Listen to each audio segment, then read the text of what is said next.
लाखावर डॉक्टर आहे, पण मानसिकतेचा उपचार करणारा एकच डॉक्टर आहे. मानसिकताचा उपचार म्हणजे मानसिकता. अहो, कारण मानसिकतामध्ये जातीवाद, अंधश्रद्धा, व्यसन, अज्ञानपणा याच्यावरला रोग दूर करणारा एकच डॉक्टर बाबासाहेब झाले.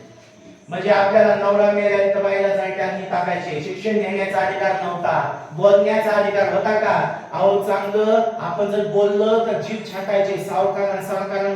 सावकारांना जसं म्हणे तसं वागावं लागत होतं.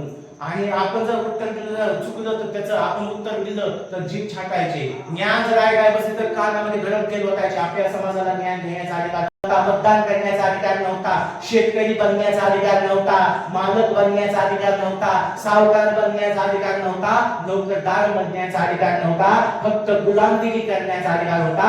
आणि या सावकाराचं, या पाटलाचं काम करा आणि त्याच्याच हाताखाली राहा, फक्त गुलामगिरी करण्याचा अधिकार होता.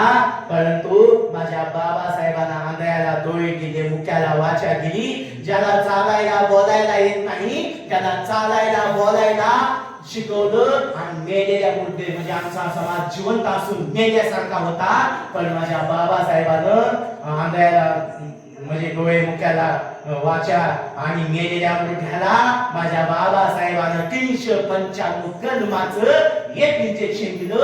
आणि त्या इंजेक्शनाच्या बळावर आज आम्हाला बळ मिळालं.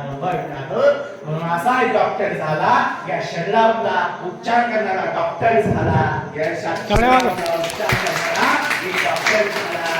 आणि मानसिकता या शरीराला वेदना झालेल्या लाखावर डॉक्टर आहे.